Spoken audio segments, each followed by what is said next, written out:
Hi and welcome. This is Nick Marine presenting Let's Learn Japanese, a course series for the self-study of Japanese from basics and beginnings up to intermediate and hopefully advanced. This is a Let's Read Japanese, so you can see up there it should be Keikon, kind of make it out, Keikon de ki nai otoko, he who can't get married. I'll be playing the video up top. Now, if you were watching the videos, which I was doing, I was kind of going through a book called 5 centimeters a second, Byosoku go centimeter. I decided to put that on pause for a little bit, just because I kind of was switching gears in how my own personal studying was going. And with that, I want that what I'm going to be doing for Let's Read will impact that.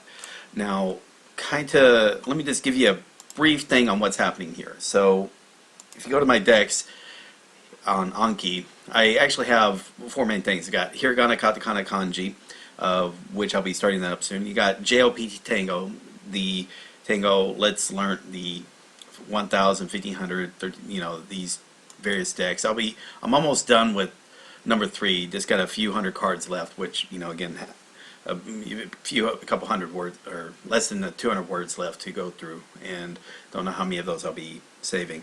But then after that is again, just level 2, so there's nothing new there. But what I started to do is go back to Japanese dramas. Now, what I used to do for Japanese dramas is I basically was trying to learn the cards, so learn everything so if it had a new word, I would learn that new word. It had a phrase, I learned the phrase. Basically, it's almost like you were memorizing the drama. And that was in hindsight, it's a bad way of approaching it, because again, when you're learning Japanese, not all Japanese is created equal. So some words are used a lot more often than others. Now, if you're going to learn, especially when you're starting off, you learn the stuff that's more common first, so you get more bang with the buck. Because assuming you're doing immersion, so you're going to more likely be running that stuff. The more common, if you learn the common stuff first, you're going to be running into that as you start your reading and listening.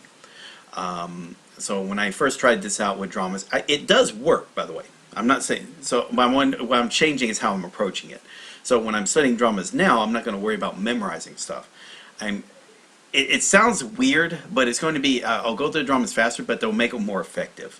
Because before, the way I was going through, by essentially treating it like I would a vocabulary card from kanji, hiragana, from kana, which is basically I hear a word in English, I need to know how to write the kanji and how to write the kanji. That's a production skill. That's kind of difficult. And with vocabulary, I hear this in Japanese, do I know what the word means? Or I hear it in, or I read the word in Japanese, do I know what it means?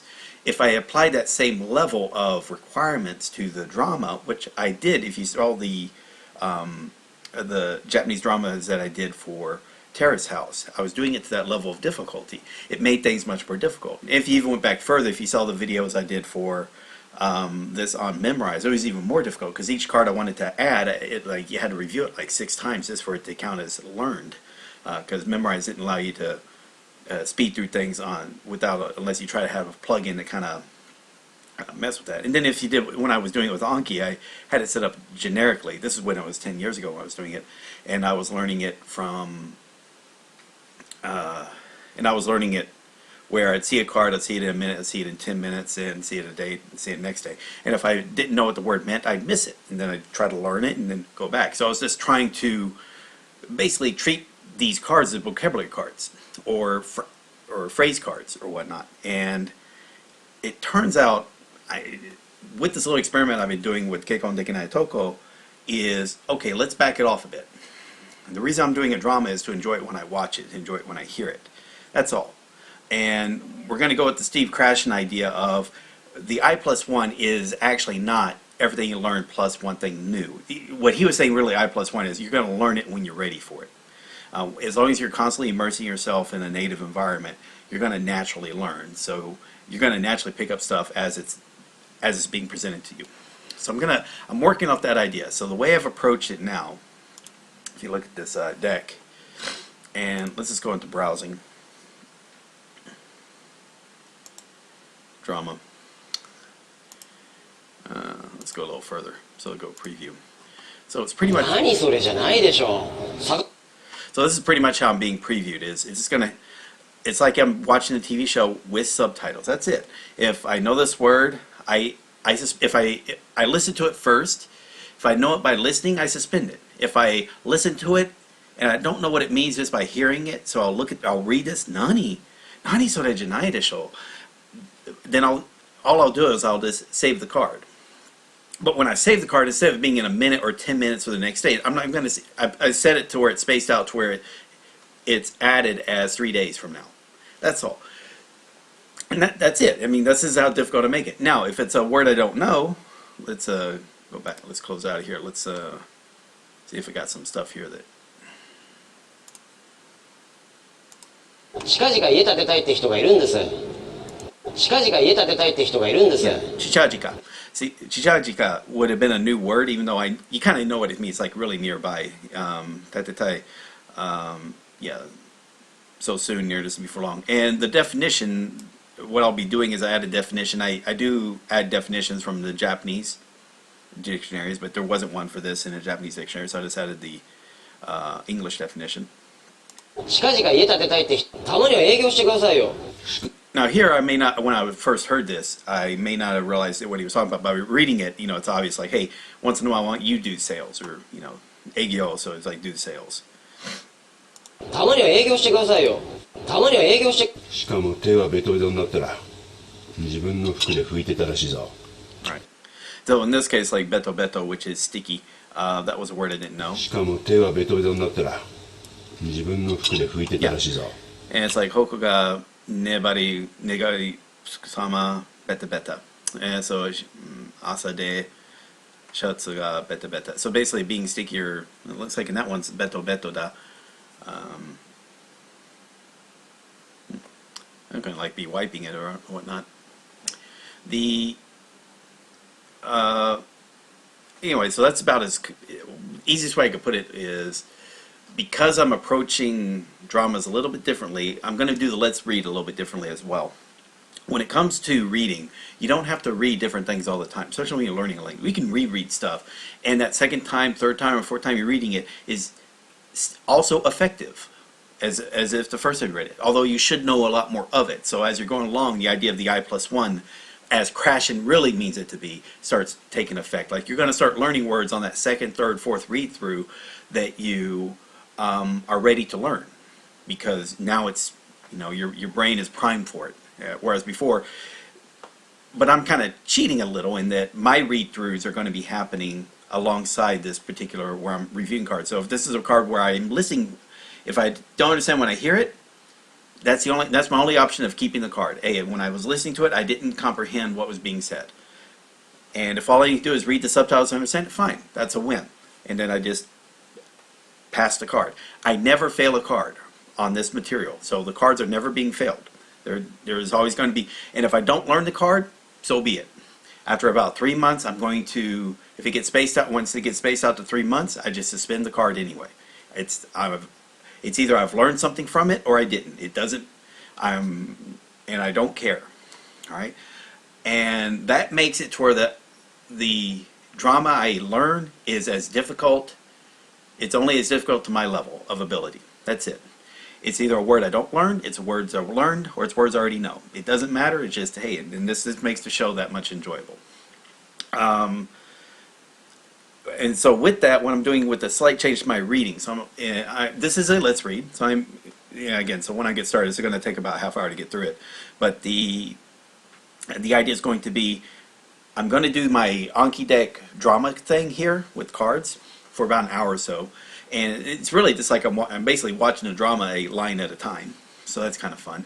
And the reviews are going to be much quicker because, as you say, I mean, first off, it's spaced out to 3 days and only of cards and those are going to be really, really, really quick. So reviewing does not take that long at all now. And again, I'm not going to keep them past 3 months. So reviews are just not going to take that long. So after that, it's just mainly learning, and the learning part is just going line by line. The only time it's going to take me a little bit of time on a card is if there's a word I don't know, like beto beto, and I just looked that up in a dictionary. And the dictionary is real easy to do because it's, let's see, let me go and cheat real quick. Because it's Yomi-chan. And yeah, so I can just do, so it's almost as simple as going copy, paste. Actually, it's drag and drop by the time I get there. And then there we go.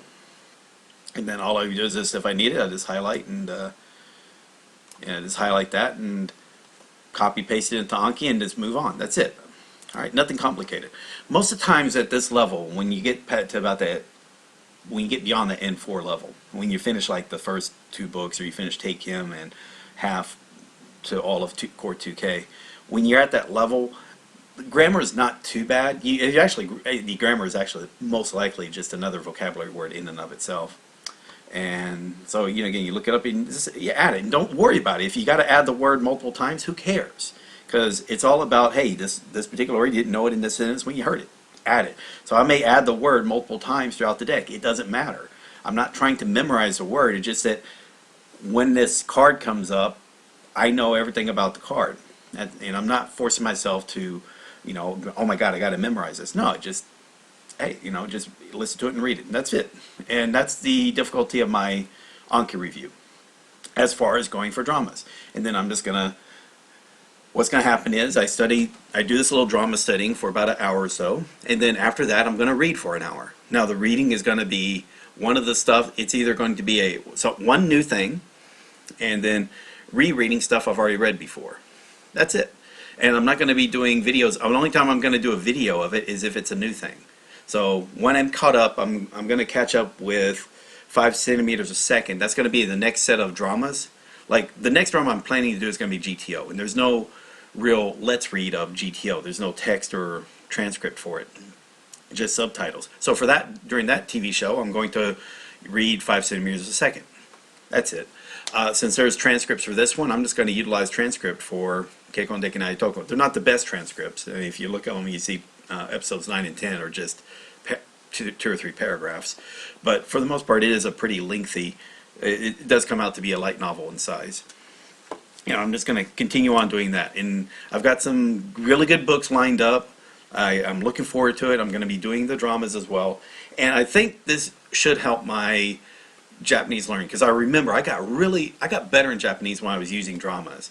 But I was using dramas, I think, when I was studying it in the wrong way. And this backing off of it, and don't worry about memorizing everything a drama has to offer. I don't have to comprehend everything a drama has to offer. Instead, it's just going to be, I got enough information on a card where I can comprehend it. I can, okay, that's what that word meant, fine. But if I don't remember, I'm not sweating it. All right, I'm just gonna. It's basically like I'm just at most rewatching this drama through Anki 6 times, and I'm, and then however much it is on my random replays or whatnot, or of the audio or the video, that's it. There's really not much more I'd say to it on this matter. So hopefully this turns out to be quite fun and enjoyable. All right. With that said, and hopefully it's going to be people to skip past this point from now on if they're going to be watching the video. So let's get started. Oh, let me redo this. All right, close you out and close you out. Okay. And yeah, so by the way, I'm also almost done with N3. I will be moving on to N2. I do plan on doing the remember the kanji optimized part 3. I'll get that deck ready, and yeah, let's just get to it. All right, so this is Kekkon Deki Nai Toko. I'm gonna be playing the video up there, and yeah, you should be able to read the subtitles. I'm gonna turn off the microphone, and let's see how it works.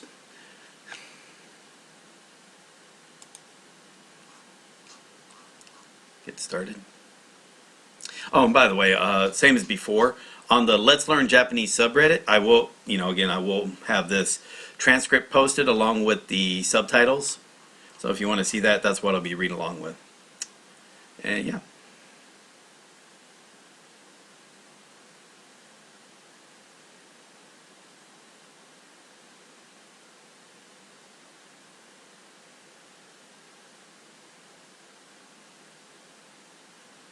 Well, this looks like this must have been an intro or something happening. All right, let's get started.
何？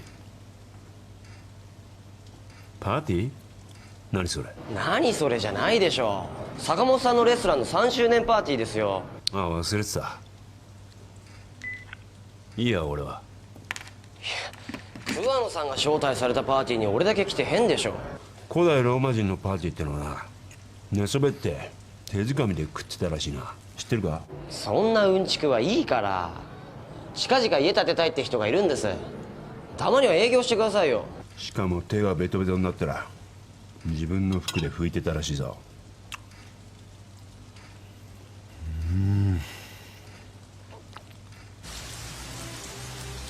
あ、法隆寺の五重塔って何階建てか知ってますか？5階建てじゃないんですか？ブー、実は1階建てなんです。どうして？五重塔の中って1階の床だけしかなくて、あとはズドーンって吹き抜けになってんですよ。だから1階建てなんです。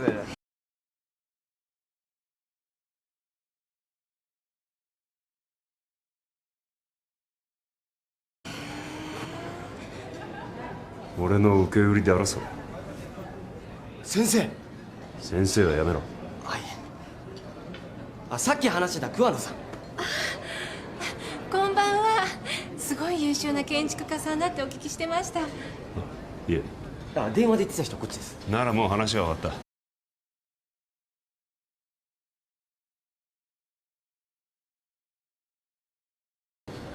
キッチンの重要性を理解してない。議論にならん。いや、営業してくださいって言ったのに議論してどうするんですか？キッチンからバスルームにかけての便利さを理解できないらしいんだよ、彼は。桑野さんはどうして建築家になられたんですか？神のお告げがありまして。今のギャグです。面白い方ですね。高校の時にブレードランナーを見ましてね。映画のドア頭にピラミッドみたいな壮大な建物が出てくるでしょう。タイレリ社のビル。見てないです、その映画。ああ、そう。私メジャーな映画しか見なくて。十分メジャーだけど。オタク映画。そのうち見ます。そのうちなんつって見たやつはほとんどいませんよ。すいません。何か召し上がります？このスパゲッティ美味しいですよ。ちょっと冷えてる。スパゲッティっていうのは直径約 1.9 ミリのものを言うんですよ。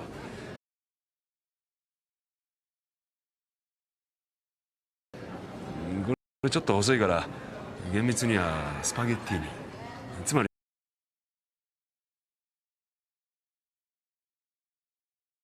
あなたは本当はスパゲッティに美味しいよと僕に言うべきなんです。そうですか。話を元に戻しましょう。ブレードランナーを見る前に押さえておく映画としては未来世紀ブラジルでしょ。時計仕掛けのオレンジ、あとローマの休日、ローマの休日はちょっと違う。すいません、失礼します。はい、ほら嫌われた。構わん。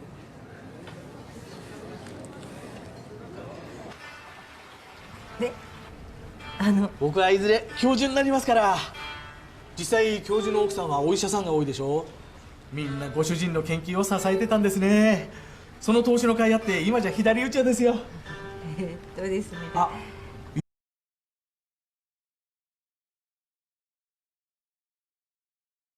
いっそ開業されたらどうですか。その方が見えりがいいでしょう。開業資金はうちの父が貸してくれるでしょう。場所はそうだな。はい。なんか私たち結婚する前提で話が進んでません？そうですよ。え？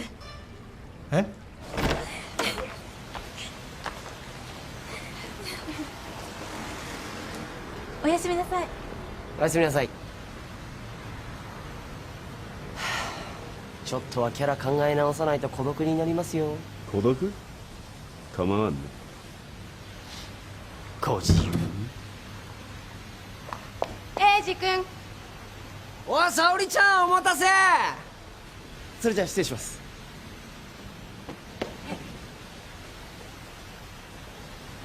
中途半端な時間だな。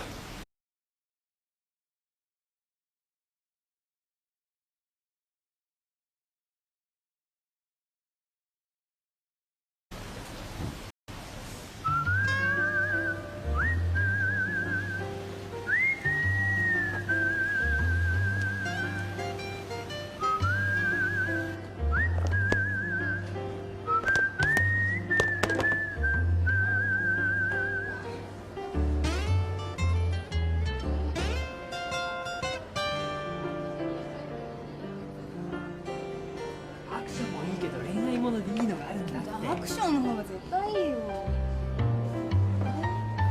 いらっしゃいませ。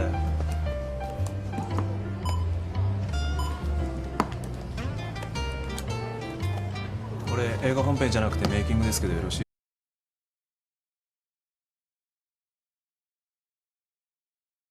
ですか？分かってます。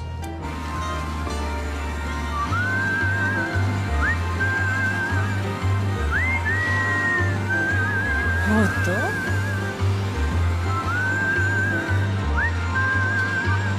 いはい、来た来た。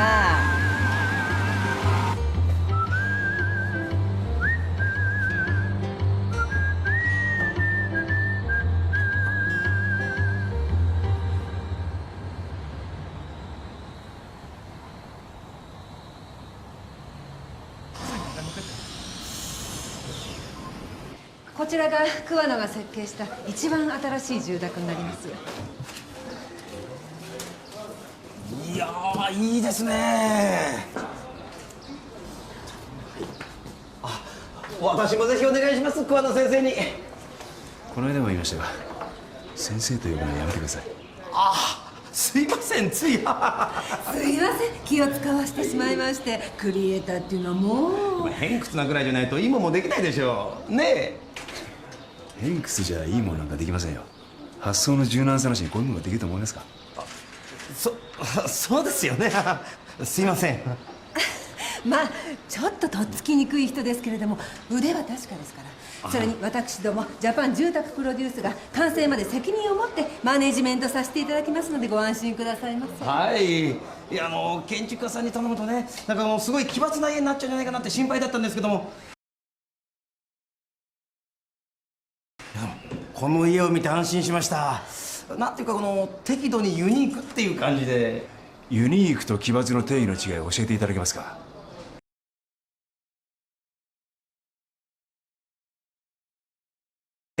抽象論より具体的に言ってもらった方がありがたいんですが。例えばリビングは広めがいいとかサンルーフが欲しいとか、具体的にね。そうそうそう。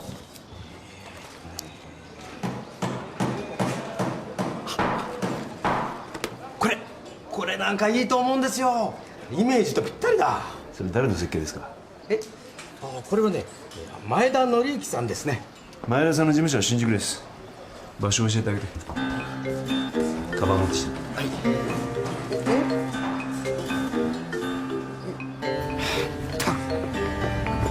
あれが偏屈じゃなくて何なんだ。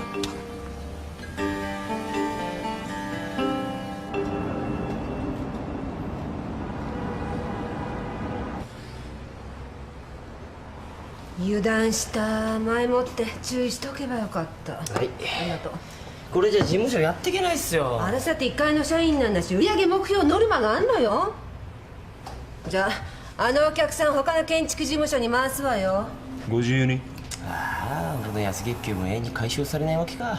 建築事務所のスタッフっていうのは昔から安月給って決まってるんだよ。誰が決めたんですか？俺だ。あ、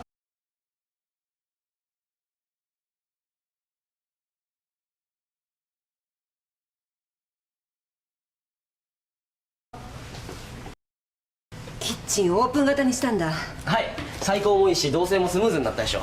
この模型見てクライアントも納得ですよ。日本の住宅っていうのはさ、部屋数を多く取るためにキッチンは大抵の場合隅の方に追いやられてる。ところがこうやってキッチンを中心に発想していけば部屋数は減っても結果的には住む人の快適な生活を、夢を形作ることができるんだよ。なんか幸せな家庭が見え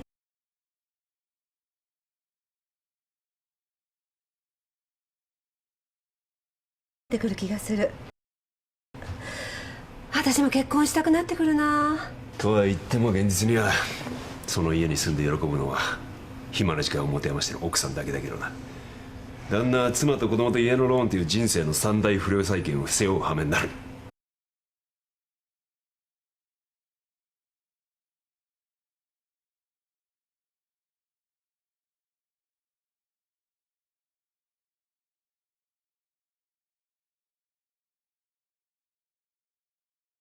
俺たちはそのうちの一つをこうやって真面目にせこせこ作ってるわけだ。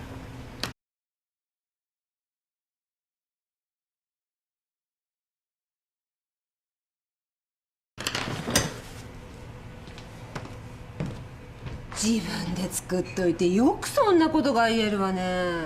沢崎さん付き合ってあげたらどうですか？彼女がいた方が少しはマシになると思いますよ。パス。私にだって理想はあんのよ。誰かいねえかな。もうしょっちゅう買い物行きだのクリーニング取ってこいだのもう嫌なんですよ。ここに来て2年ずっとですよ。私なんか一緒に仕事して8年よ。8年よく我慢してますね。仕事だからよ。あなたどうなの？あの人の技術盗むまでの我慢ですよ。我慢しなくても建築家はいくらでもいる。うわ、聞いてるよ。あれ、やっぱり気になるなここ。ちょっとそれでクライアント OK 取ったんじゃないの？ちょっと壁だけは絶対壊さないでください。壁だけは壁。また作り直しだよ。頼むねこれ。頼むね。頼むって。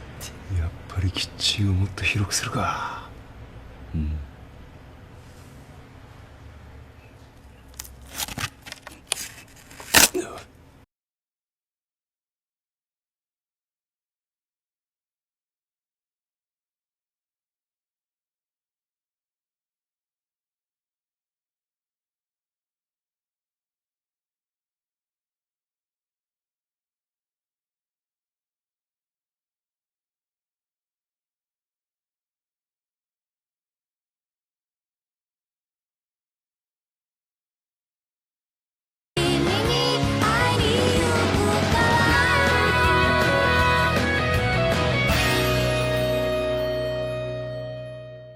だから偶然会ってお茶しただけだって。だってあなた私の話全然親身に聞いてくれないじゃない。違うの、私が聞きたいのは理屈じゃないの。ただ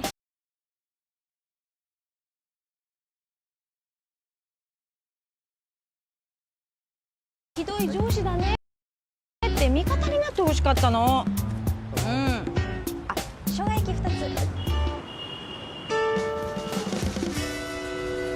人を束縛する割には理解しようとしないんだから。男ってそういうもんじゃないの？ケンちゃんにまでやきもち焼いて。ハンサムだもんね、ケンちゃん。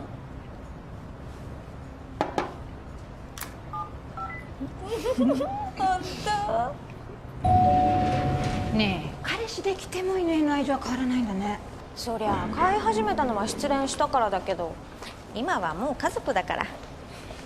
ねえ、男よりケンちゃんの方が素直で可愛いもんね。なんでケンなの？犬だから。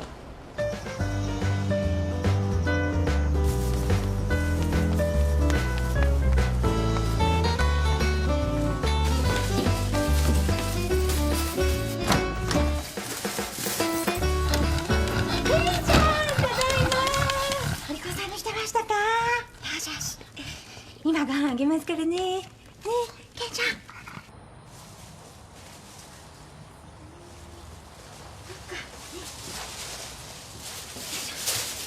よしよしよし。ご飯だよ。はい。ちょっと待ってね。ねえ。さあ、はいはい。はい。はい、どうぞ。美味しい。ゆっくり食べるね。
調子悪いな。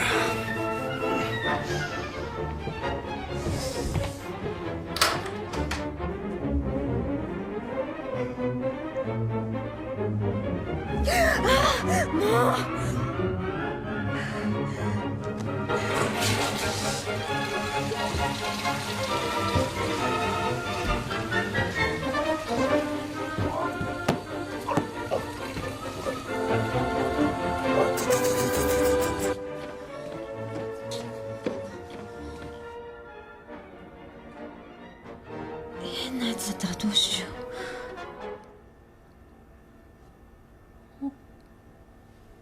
今日は許しといてやるか。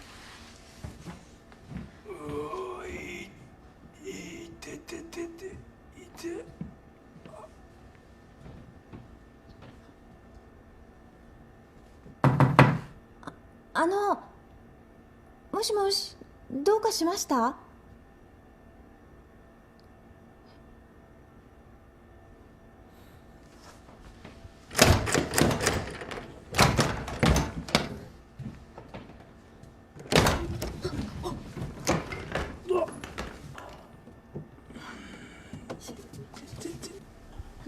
具合でも悪いんですか？いいように見えますか？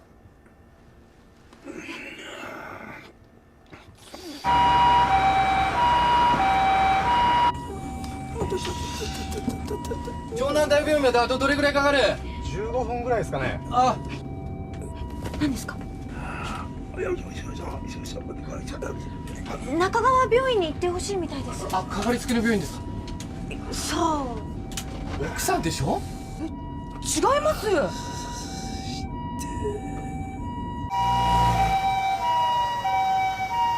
圧は122の62台。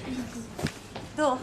苦痛がひどかったそうですけど、少し楽になったみたいです。バイタルにも問題はないようです。処置室へ動かしますよ。よろしくお願いします。何ですか？ねえ、パルスオキシメーター見つかった？まだです。机整理したのあなたでしょ？すいません。中川先生に見てほしいそうです。どっちの中川ですか？院長と副院長と言いますが。ドラ息子の方だそうです。副院長は医師会の会合で出かけました。私はもう。もしもし。今ね。病院ですので携帯は。すいません。かけ直すね。パルスオキシメーター探しといてね。はーい。いつから痛みますか？つい30分ほど前から。あとなんか血が。ああ、下血があったんですね。何色でした？見てません。これって血ですか？まだわかりません。ちょっと目を見ますね。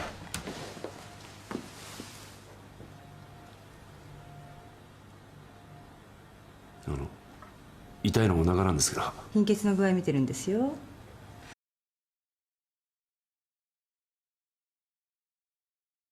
だいぶ下血があったようですね。量どれぐらいでした？言ったでしょ。だから見てないって言ったじゃないですか。血圧測定、あと肛門鏡とキシロカインゼリー用意して。はい。じゃあ横になってください。お腹見ますね。膝立てますよ。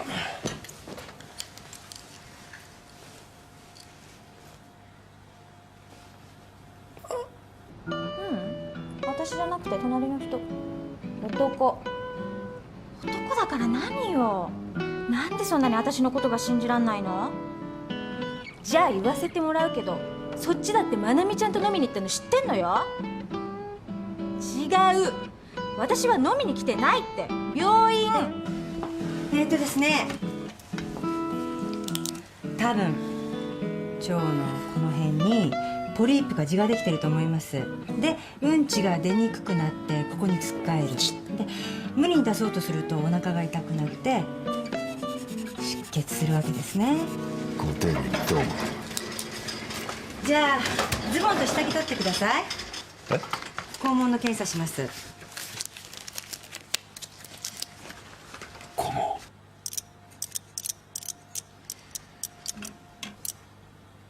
どうぞ。なんかもう痛くない。そんな急に治るわけないでしょ。いや、なんかもう平気です。私は医者です。恥ずかしがることないんですよ。そういう意味じゃなくて、何言ってんの。とにかくもう治りましたから。痛くて来たんでしょ。血も出たんでしょ。ここで帰ったらもっとひどくなりますよ。本人がいいっつったらいいんです。どこ行くんですか。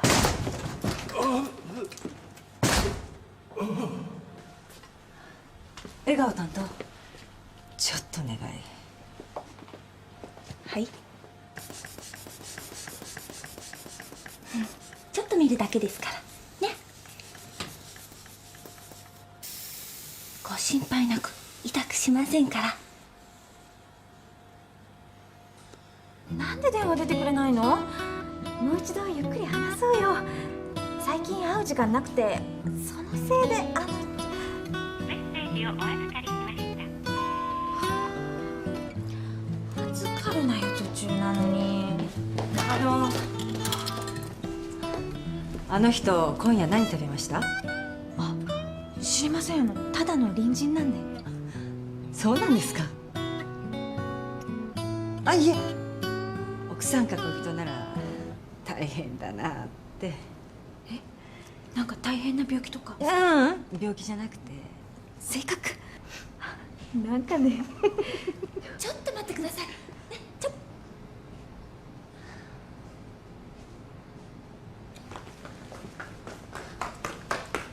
ダメでした。帰るって言い張ってます。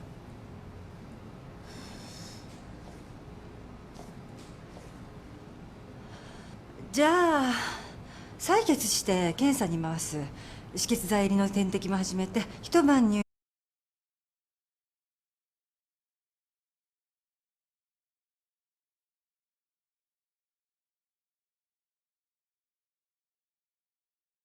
院して様子を見る。後のことはその結果を見て考える。それで手を打ちませんか。なら病室にご案内して23人ゲル500を6時間で。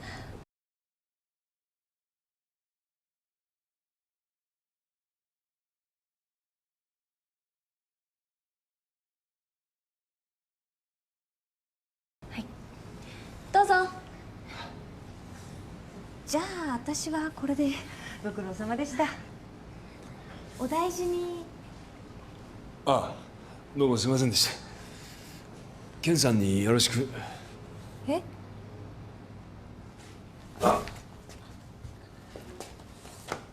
じゃあ。どうも。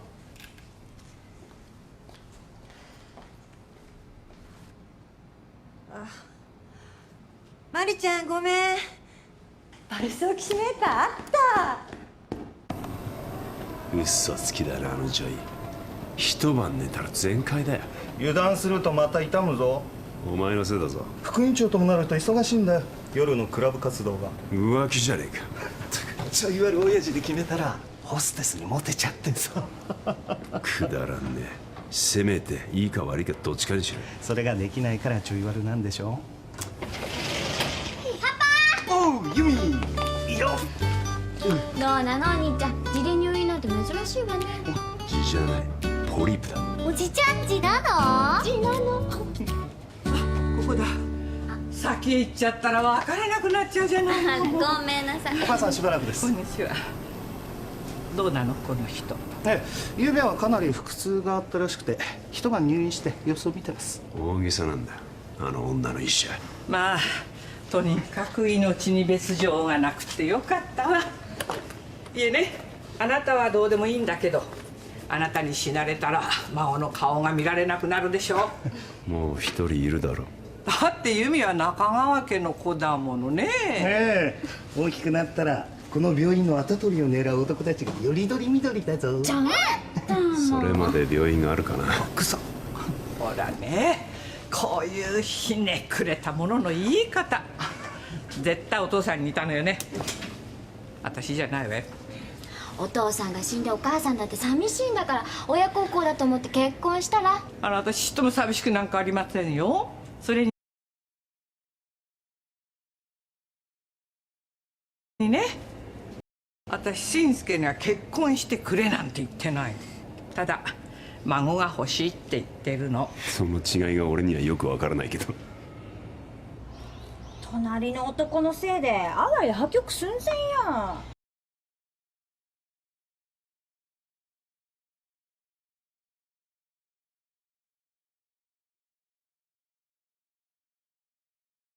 よかったね、踏みとどまって。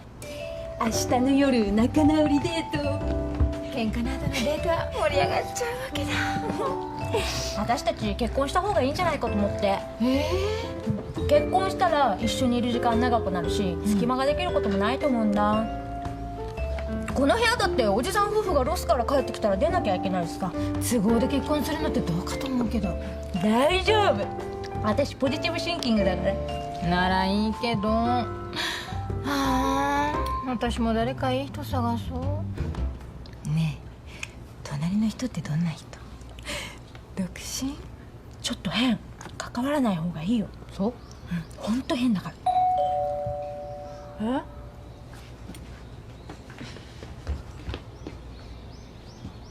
誰？何？なんかいい男じゃない？ちょっと。はい。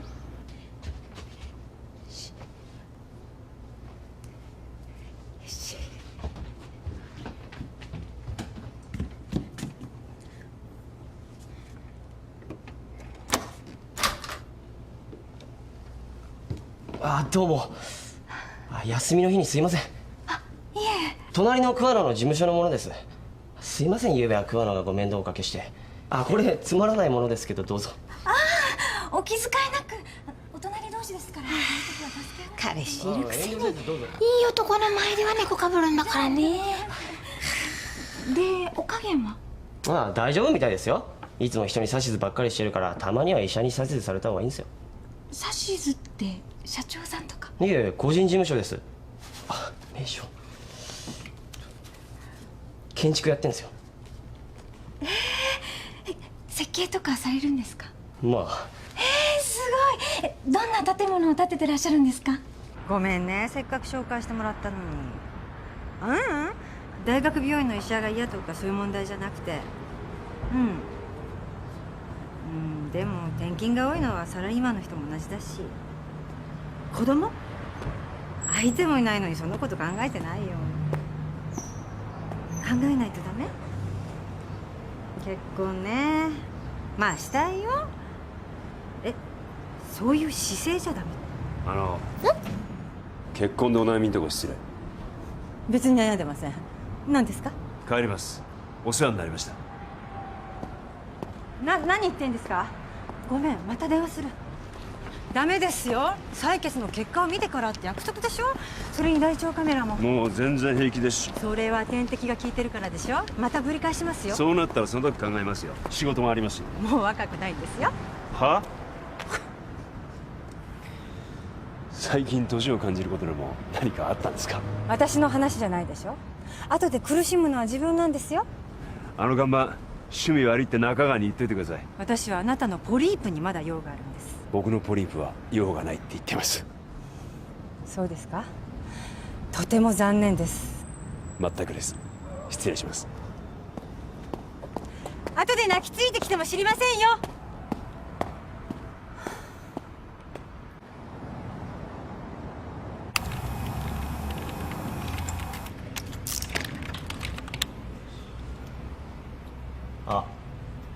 隣の人に持ってった菓子折り、あれ立て替えときましたから、そこレシート。2000円？ 1000円で十分だろ。2000円でも安いぐらいですよ。病院までお供さして。あのお隣さん結構可愛いっすね。お、ちきしょう。金田が更新してる。どれどれ。インチキ建築家は何つってますか？田園調布の K 様の別荘の設計を承りました。ほ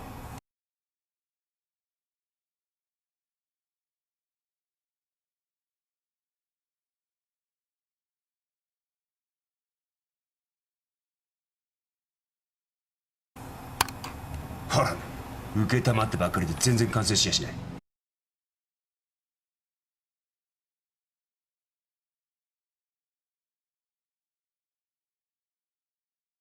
全部デタラメだ。女引っ掛けるためですよ。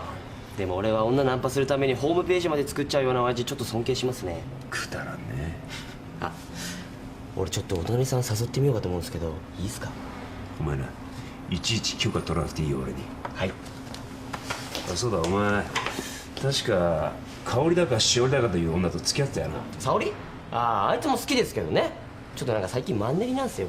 貧乏なくせに女には不自由しない男だね。あ、そうだ隣男いるぞ。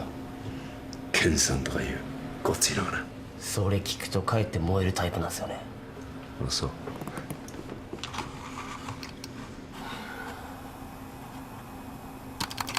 おいケン、おい来いよ。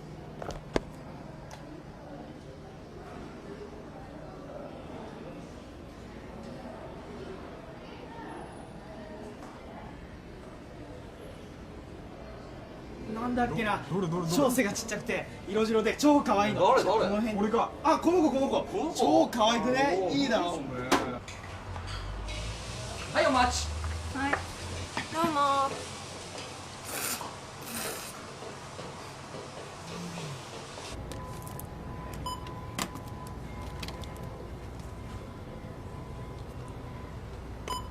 スプいりますか？いりません。ポイントカードはお持ちでしょうか？ありません。はい。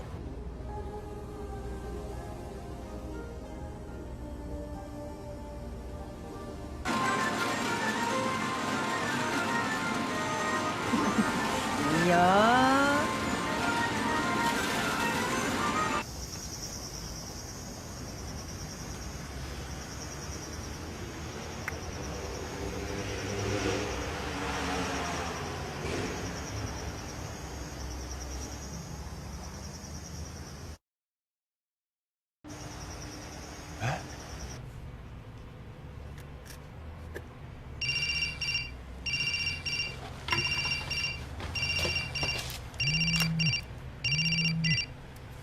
はい、なんすか？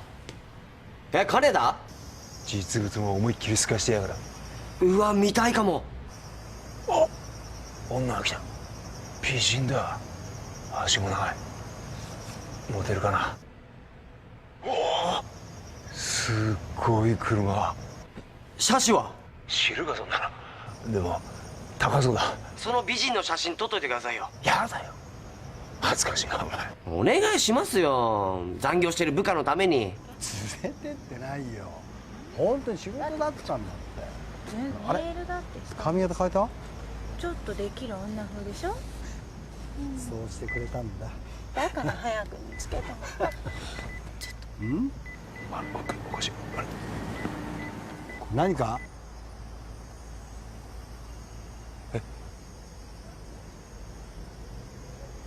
車。車？はい。取りたきゃどうぞ。あ、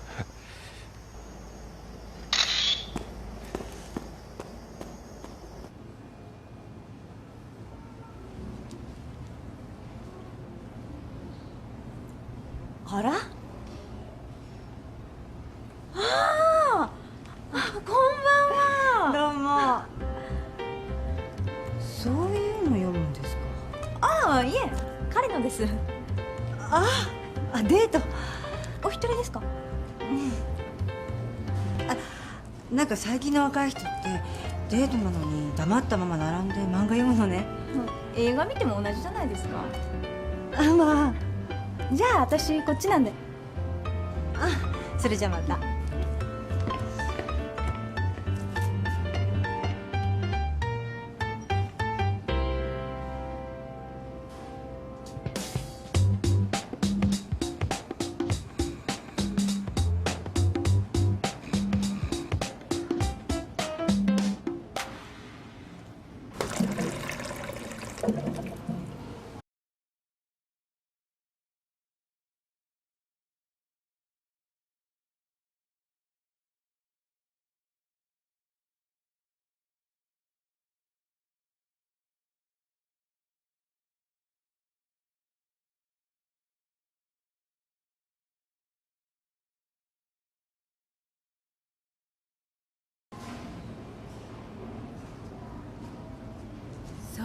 医者さん頭いいんだろうけどさ、一人で漫画喫茶ってなんか寂しくない？なんか飲む？う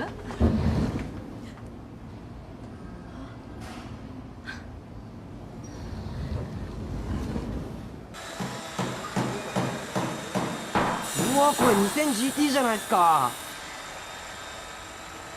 で、女はあれまたかこれ。ちょっとここねえ、ここさ尺までやることになってたよね。釈放じゃなかったの？使用書では釈間になってます。ほら釈も釈放も変わんなって。変わんないってさ、設計通りやるのはお宅の責任だろ。こっちだって30年の経験があんだよ。ちっとは信用してもらいてえな。なるほどね、30年の手抜きの経験か。だってこの野郎、これで4回目じゃねえか。この野郎、棟梁には私から謝っといたから。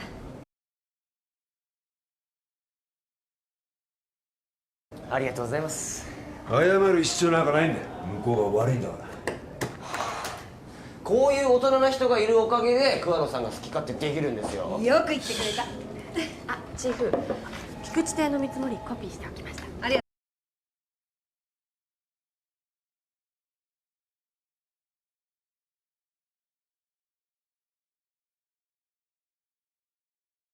とう。今夜7時ね。オッケー。今日残業しませんから。今夜この子とデートか。ちょっとデートの相手他にもいんの？冗談だよ。ややこしいこと言わないでくださいよ。そうやって人をからかうってことは全くの人嫌いってわけでもないのよね。勝手に人を分析すんなよ。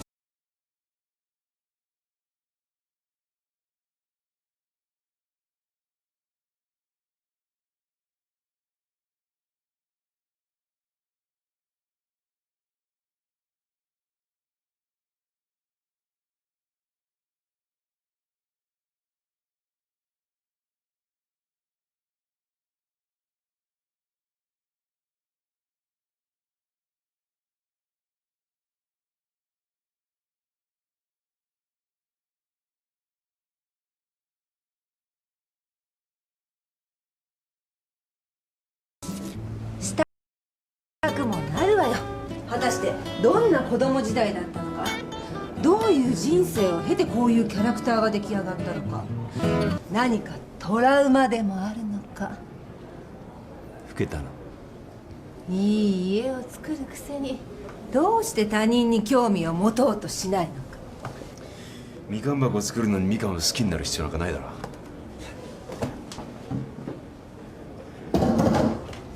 ちょっと意地悪だったかな。いいんじゃないですか。ああいう人って S に見えて実は M だったりするから。あ、そうだ。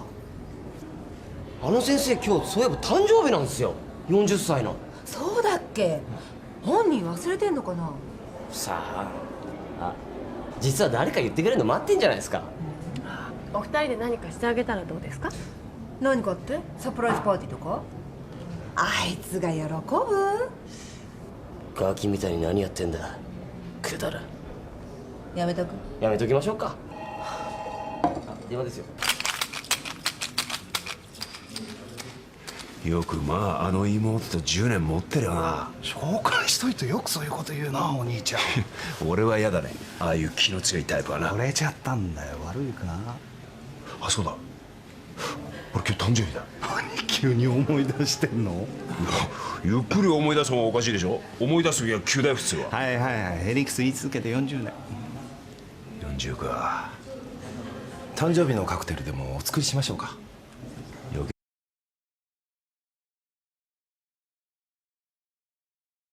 芸能さだ。人の話聞かないでくれば。失礼しました。しかし40といえば人生の半分来ちゃったんだな。あ、そうだ、もう一軒行こうか。ウーロン茶で我慢してやるからさ。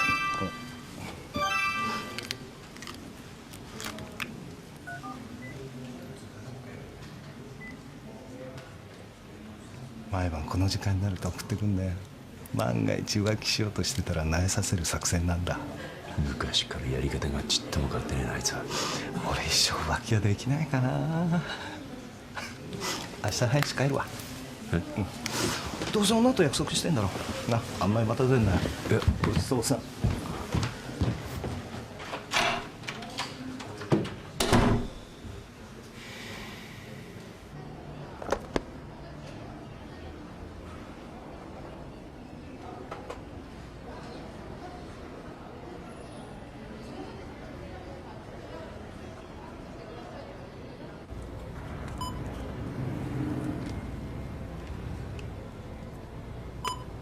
スプーンいりますか？いりません。ポイントカードお持ちですか？ありません。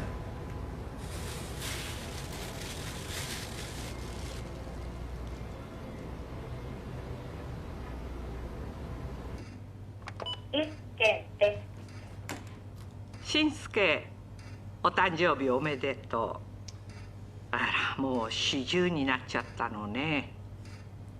しょうがないわね。母さんは今友達と箱根に来てます。悔しかったらあんたも一緒に来る相手を見つけることね。それじゃあ。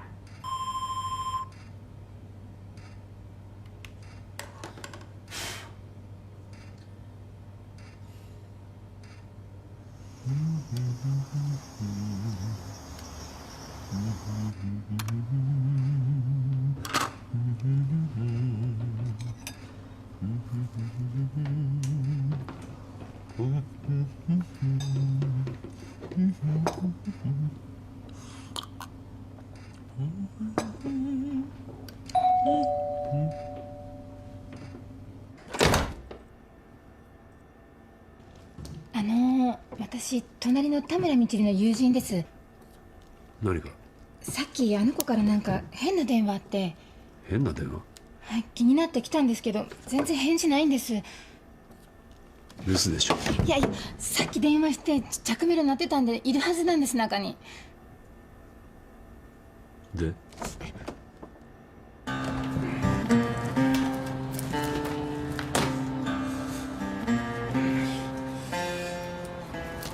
なんで俺がこんなことしなきゃいけない。よし。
簡単に侵入できるな。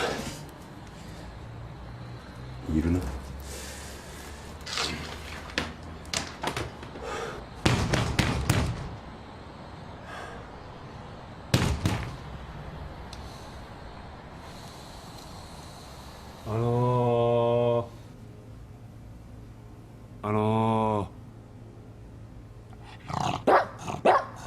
いる？し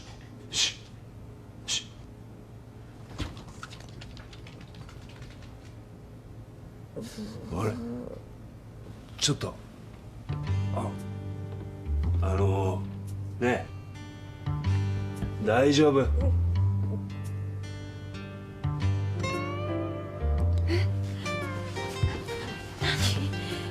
何って君の友達がさ心配してうちに来たもんだから。あ、ちょっとお酒を。ああ飲みすぎだよ。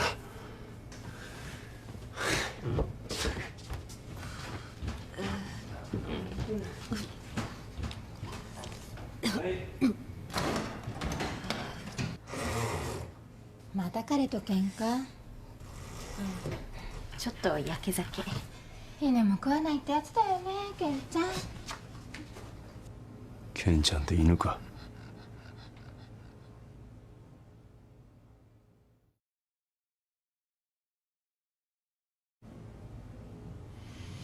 じゃあ俺は。ありがとうございました。しまった。玄関閉めちゃったんだ。またあそこ越えるのか。お手数かけました。まあ喧嘩するたびに仲良くなればいいんじゃないの？ごめんね。ありがとう。もう大丈夫だからさ。それじゃ行くね。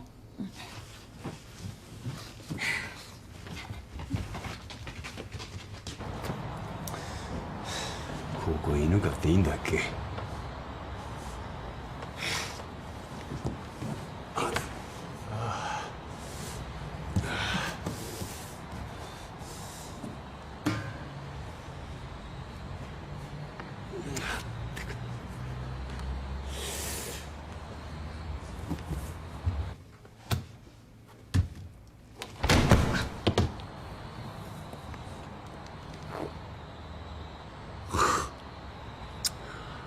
まったく。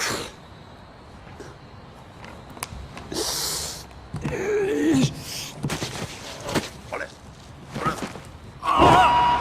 性アルコール中毒の患者搬送中。中川病院に向かいます。中川病院？大根飲まれたんですか、ご主人。結婚なんかしてませんよ。あ、それよりどこか他の病院ないですかね？何か問題でも？やっぱりどこでもいいです。早く行ってあげてください。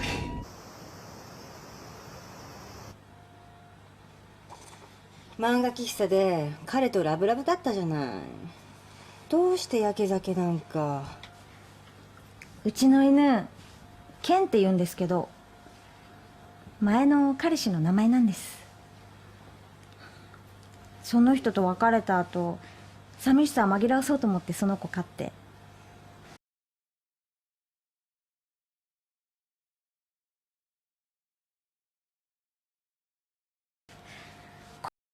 今夜彼にうっかりそのこと喋っちゃって、もう関係ないって言ったんだけど、関係ないなら名前変えろとか言われて、私できなくて。犬の名前が原因で男と別れたなんてバカみたい。後で笑えていいんじゃない？笑えることばっかりっていうのも悲しいですよ。前の彼と別れたのだって。何？また今度話します。ああ、そう。私なんか免許持ってないのに路上に出てきちゃったような気がします。あっちこっちでぶつかってばっかり。人生や恋愛の運転免許なんてないんだし。先生は安全運転しそうな感じですね。私は長いこと車庫に入ったままかも。あ、また今度話す。はい。そういえばお隣さんは帰られましたよ。私お礼言ってなかった。この間保険証持ってなかったからって今日。はい。桑野伸介、39歳。初めてフルネーム知った。あの人今日誕生日なんだ。え？今日で40歳か。誕生日あと30分で終わりだけど。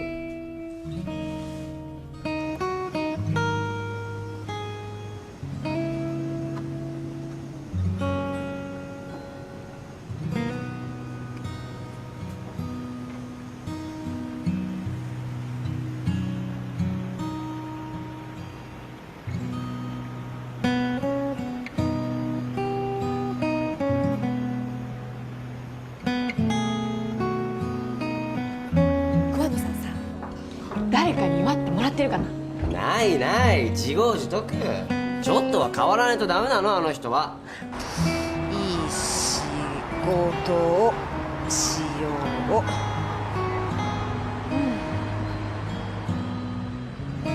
違うな。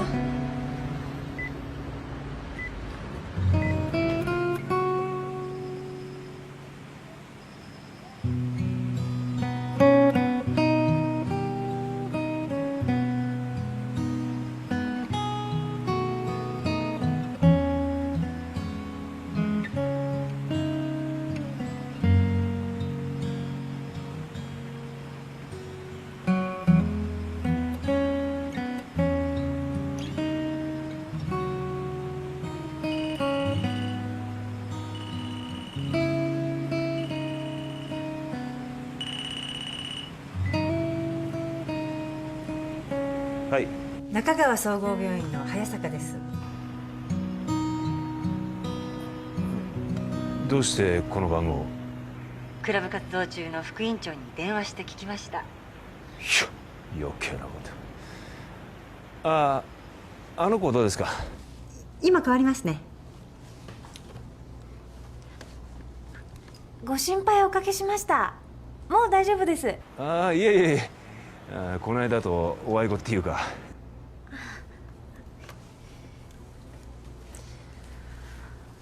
今日お誕生日なんでしょ？え？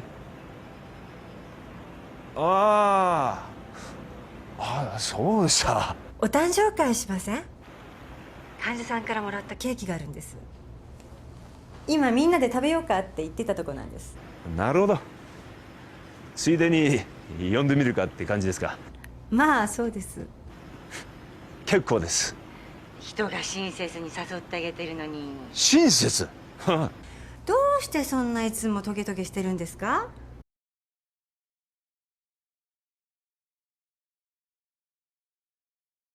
あなたもね、もう少し可愛い性格になったら結婚できますよ。あなたには言われたくありません。私はね、結婚できないんじゃなくてしないんです。ああ、そうですか。なんか虚しい会話。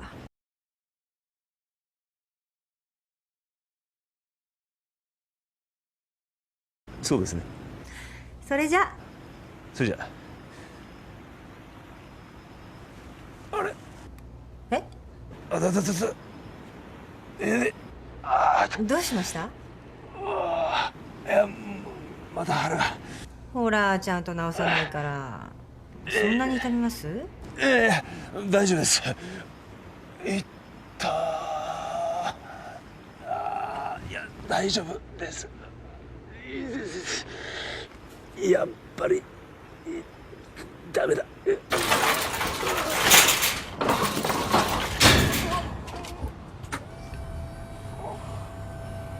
あれ？あなたさっき。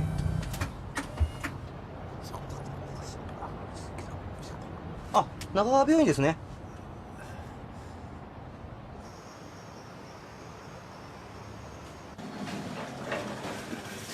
目を見ますね。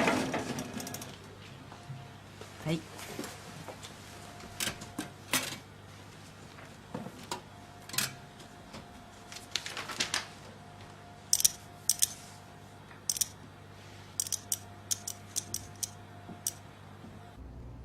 失恋しても腹は減る。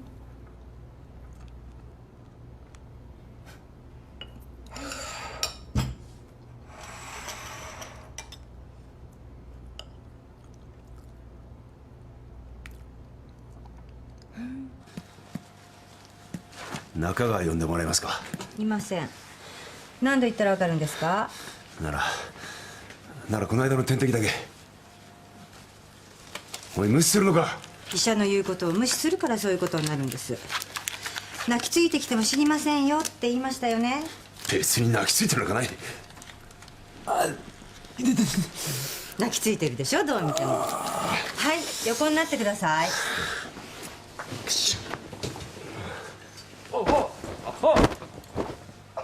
検査しますから。ちょっと待てよ。いい加減にしなさい。カッコばっかりつけずに意地ばっかり張らずに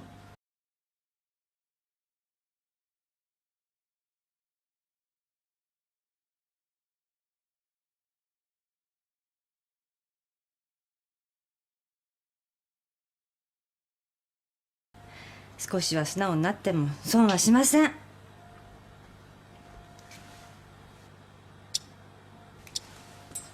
お誕生日おめでとうございます。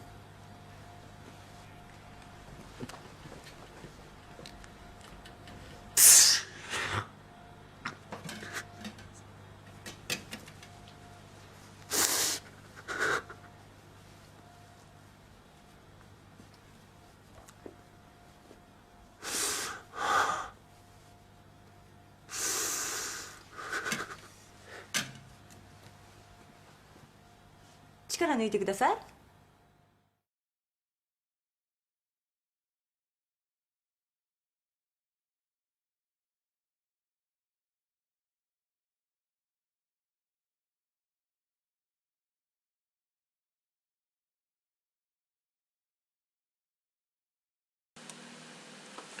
Okay, so that finishes the show.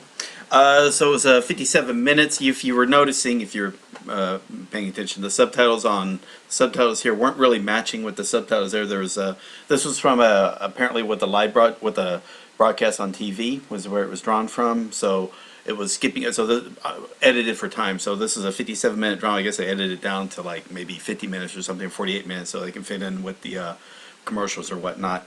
They'll usually do that if they do a rebroadcast. So the first time that shows it would be a little bit longer. Yeah, and also you notice I wasn't really pausing it all that much. Reason being is that what I'm going to be doing from now on is I'm going to do this Let's Read before I start studying the drama through the subtest rest. That's what these right here is going to be doing. So the idea is like, okay, hey, once I finish this particular episode on the subtest rest, which I'm going to be doing tomorrow, I only have a few more cards left, so it won't be taking too long. I'm going to then do a Let's Read, Let's Wait, Let's Watch, whatever, of episode 2, and then I'm going to study episode 2. And studying takes a few days, but not too long, because I want to show you something real quick. So this is this is the deck.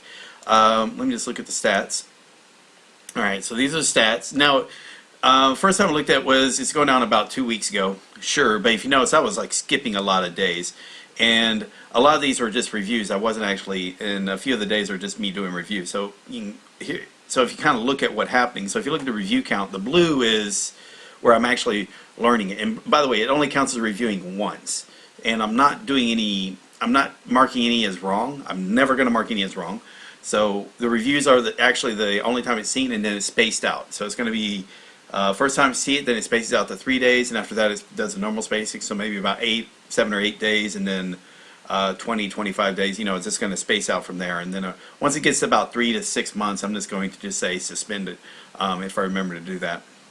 But you can kind of tell is that the review count 1, 2, 3, 4, and depending on how much time I can fit into an hour or whatnot, I'm only going to keep it to the reviews that fits into an hour. And yeah. So looking at this, it could probably take me about 3 to 4 days to get through a show. Maybe, I mean, it depends on the more of the show I have to look up. Like if I have to look up a word in the dictionary, then yeah, that's going to add more time. But if there's less words I got to look up, but I'm just having to keep the card because I just happen to notice it when I hear the word, when I hear them speaking the sentence. I don't know what this meaning is, but if I read the text and I know what it means, I'm keeping that card as well. So that makes everything go pretty fast. But you can kind of tell is that just on this episode alone, and this was actually a difficult episode, but it's only about 1, 2, 3. Yeah, I would give it maybe 4 days worth of time. It would take me to get through. Then all the green is just going to be standard review, and this green should stay low. So I'll find out as I go through the episode. Like if I keep up the pace, we'll see how this works. And again, I'm not worried about if I learn a word, bonus. If I don't know it, oh well, life goes on. And I'm going to keep it to that nature.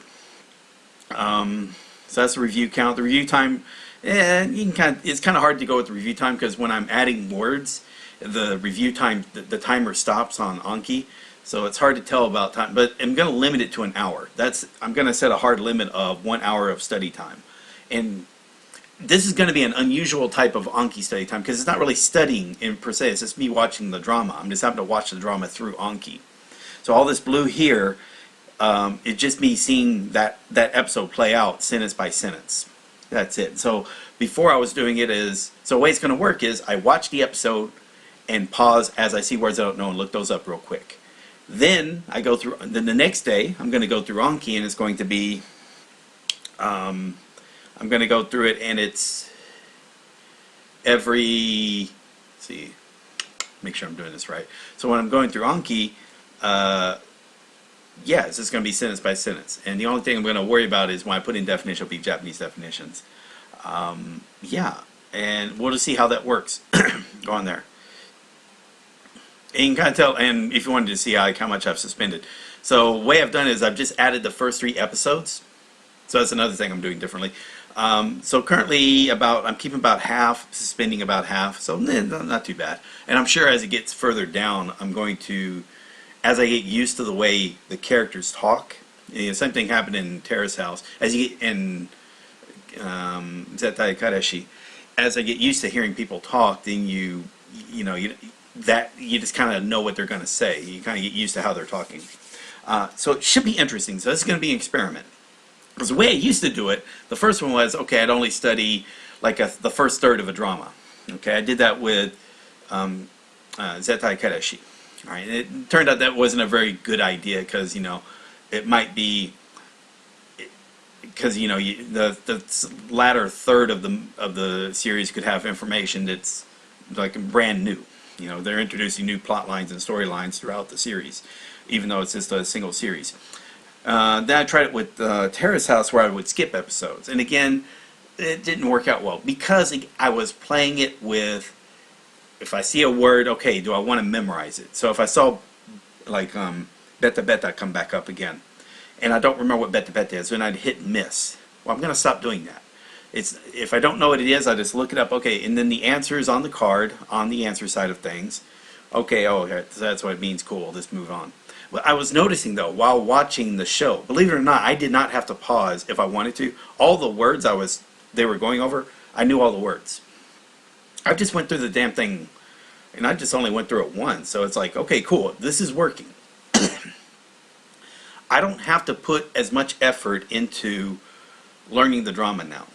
I'm not going to do this whole, let me just do monolingual dictionary. I'm not caring about that. I just want to get it to where I understand as much of the show as possible, as quick as possible, and just go through a shitload of shows. And then, because this stuff is going to be going on loop. And I'm going to be retaining more through, and that's where, I'm going to be getting a lot of information. So that's all I'm caring about now. So as I get further and further along, I need to look up less and less stuff. It's going to be on nature, and I don't have a problem looking stuff up in English or Japanese. I know there's the monolingual argument is valid, so that's what I do, though. I look up the monolingual definition first. I'm just not stressing it. All right, I look up the non-addition, and then I add the English definition as well.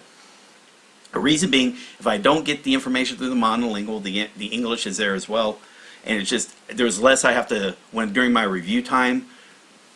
All I need is right on the card. That's it. And I think it works out just fine. So it should be interesting on how this is going to work. And we'll see. All right, I'm going to go. There's 12 episodes to the series. We'll see, can I get through all 12 episodes going in this fashion. In addition to, I am going to be doing Let's Reads. But in this case, without doing videos. I'm just going to be study the drama for an hour through Subtest RS. And then the next hour after that, just read for an hour.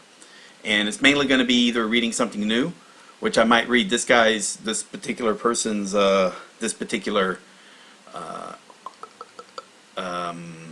transcript, or I'll be reading other older transcripts.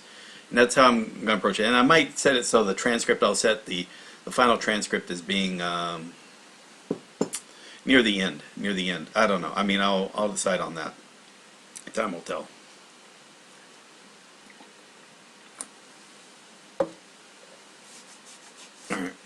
It's just that the transcript for Kekkon Dekinai Toko is not that great, but it's still there. And there's going to be dramas I want to watch now that don't have transcripts. So I'll be doing I'll be reading audiobooks. So playing the audio and reading the books, and those I'll do videos as well. That's the current plan, and I'll just leave it at that. I think there doesn't have to be Let's Reviews. People watch me review these particular decks that I have. It can work, but I don't think I have to sweat that much about it.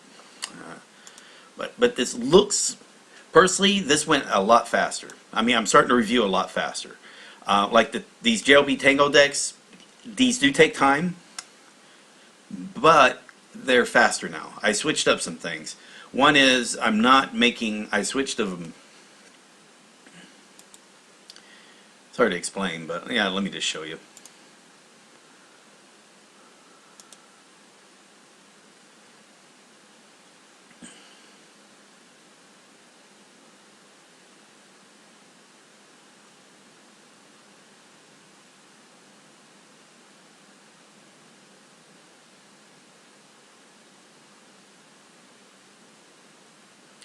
Let's see what we got. Yeah, like these right here. 私たち Yeah, so this right here, watashi tachi, I suspend those. 私たち And instead, 私たち so it'd be this card here. And it'd just be, do I know what this card means? So these are the additional cards. And that just means that there's no example sentence. There's normally no example sentence given. What I was doing when I was going through the N3 deck was adding the sentence and adding the audio for the sentence and keeping these as audio cards. And that did work. I mean, it wasn't too bad, but I thought it was becoming too difficult. And it took a lot of time, like me finding because it was text to speech, so that was shitty anyway. And you know, I'd hear that, and I was missing those cards. Those are the cards I missed the most often, were these additional cards, and it was just making it not fun. And so I decided, okay, look, I'm just going to switch the cards up to be, instead of it being audio card, they're text cards. So the ones that were just a single word, I'm just going to see the text card, and I'm not even worried about the audio cards for those. So I have those all suspended. You don't have to. When I share the decks, you have the option. I would just say if you come with the audio card, just automatically suspend all the audio cards if you can. There's not an easy way for me to get rid of them. I could get rid of them, but again, there's not an easy way to do it.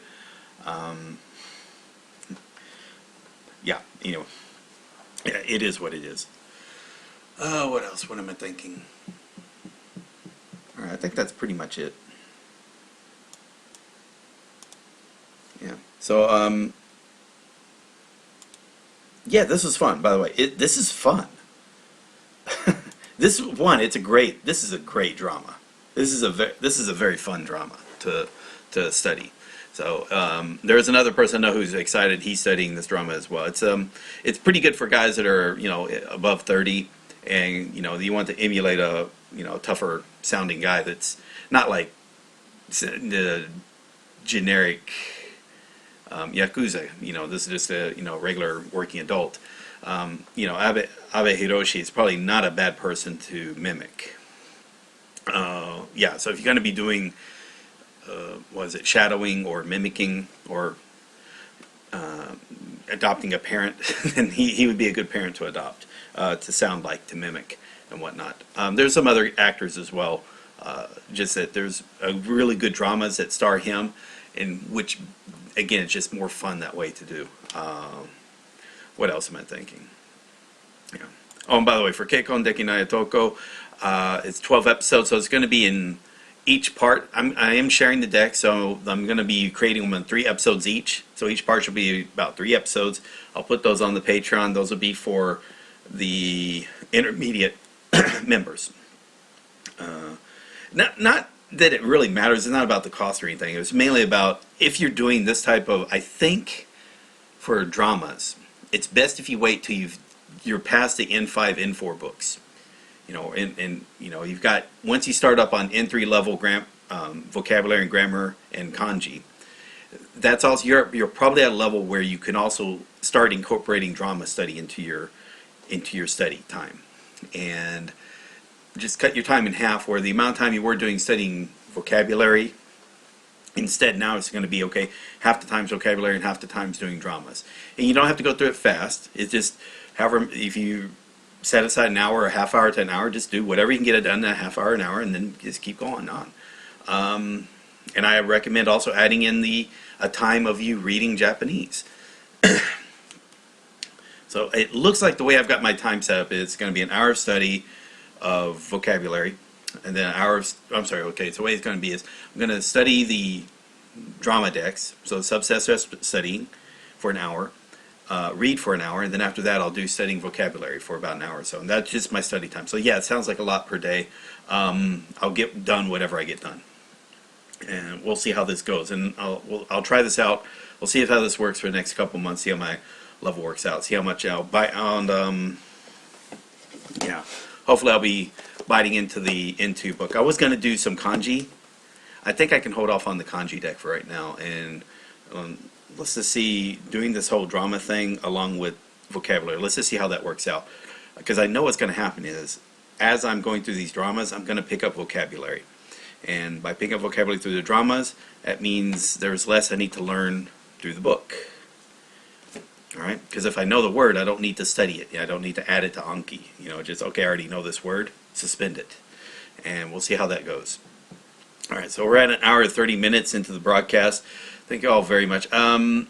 If you're watching this right now, I'm planning on Sunday doing a Q&A.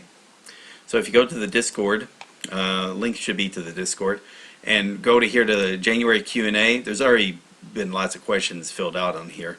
I'm just going to go through and re-answer all the questions starting from the beginning, and then February there'll be a February Q&A, and then whatever questions that were posted in February, I'll go over them. Even if they've been answered, I'm just going to answer them on video and discussion. Also, that'll be a time where if anybody wants to come up and discuss live, we can do that. So we'll do it on the broadcast.